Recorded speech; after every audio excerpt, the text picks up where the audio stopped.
চাঁদা নিতে আসে গোপনে ছবি তুলে রাখবেন অথবা সিসিটিভির ফুটেজ রাখবেন। তোমার দলের নেতারা, তোমার দলের পাতি নেতারা, তোমার দলের চাঁদাবাজরা আমার দোকান থেকে যে পরিমাণ চাঁদা নিয়েছে ফেরত না দেওয়া পর্যন্ত তুমি নির্বাচনে দাঁড়াতে পারবা না।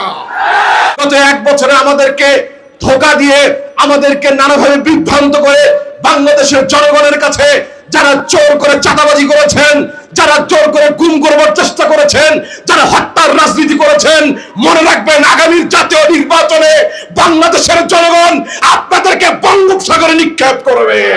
কেউ কেউ আগ বাড়িয়ে বলছেন পিয়ার খায় না মাথায় দেয়, আমরা বুঝি না। আমরা 24-এর গণ অভ্যুত্থানের মুক্তিযোদ্ধারা আমরা সুস্পষ্ট ভাষায় 25-এর এই ফেনীর ময়দানে দাঁড়িয়ে স্পষ্ট ভাষায় বলতে চাই 36 জুলাই আমরা চিনতাম না, এই গণ অভ্যুত্থানের মুক্তিযোদ্ধারা 36 জুলাই চিনিয়েছে।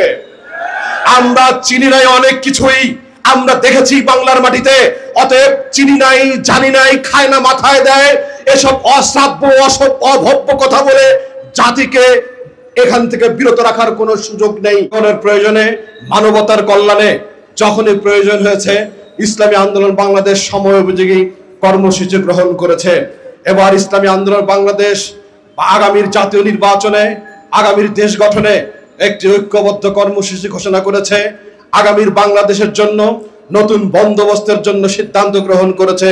সেটা হলো পিআর পদ্ধতিতে নির্বাচন দিতে হবে। আমাদের বাংলাদেশের রাজনীতিতে যারা পিআর পদ্ধতিতে বিভিন্নভাবে এনিয়ে বিনিয়ে তিরস্কার করছেন, এটাকে আপনারা অ্যাভয়েড করবার চেষ্টা করছেন এবং বলবার চেষ্টা করছেন পিআর পদ্ধতি বাংলাদেশে প্রথম। বাংলাদেশের মানুষ জানে না, বাংলাদেশের মানুষ বোঝে না। আবার কেউ কেউ আগ বাড়িয়ে বলছেন পিআর খায় না মাথায় দেয়, আমরা বুঝি না। আমরা 24-এর গণ অভ্যুত্থানের মুক্তিযোদ্ধারা আমরা সুস্পষ্ট ভাষায় 25-এর এই ফেনীর ময়দানে দাঁড়িয়ে স্পষ্ট ভাষায় বলতে চাই 36 জুলাই আমরা চিনতাম না, এই গণ অভ্যুত্থানের মুক্তিযোদ্ধারা 36 জুলাই চিনিয়েছে। আমরা চিনি নাই অনেক কিছুই, আমরা দেখেছি বাংলার মাটিতে। অতএব চিনি নাই, জানি নাই, খায় না মাথায় দেয় এসব অশ্রাব্য অভব্য কথা বলে জাতিকে এখান থেকে বিরত রাখার কোনো সুযোগ নেই।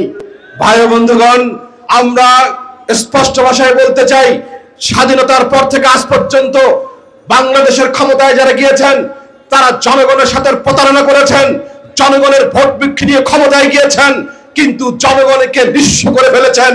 গত 16 বছরে বাংলাদেশের সকল সেক্টরকে একদম কলাপস করে ফেলেছেন।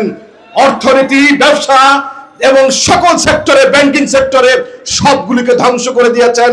আমরা ধ্বংসের দ্বার প্রান্ত থেকে 24-এ গণ অভ্যুত্থানের মধ্য দিয়ে আমরা নতুন বাংলাদেশ পেয়েছি।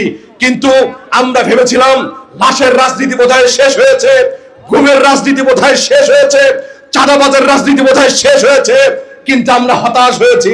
গত এক বছরে আমাদেরকে ধোঁকা দিয়ে, আমাদেরকে নানাভাবে বিভ্রান্ত করে বাংলাদেশের জনগণের কাছে যারা জোর করে চাঁদাবাজি করেছেন, যারা জোর করে গুম করবার চেষ্টা করেছেন, যারা হত্যার রাজনীতি করেছেন, মনে রাখবেন আগামীর জাতীয় নির্বাচনে বাংলাদেশের জনগণ আপনাদেরকে বঙ্গোপসাগরে নিক্ষেপ করবে। ফেনীর প্রতিটি ব্যবসায়ী ভাই বন্ধুকে উদাত্ত আহ্বান জানাতে চাই, আপনারা সচেতন ব্যবসায়ী যারা চাঁদা নিতে আসে গোপনে ছবি তুলে রাখবেন অথবা সিসিটিভির ফুটেজ রাখবেন।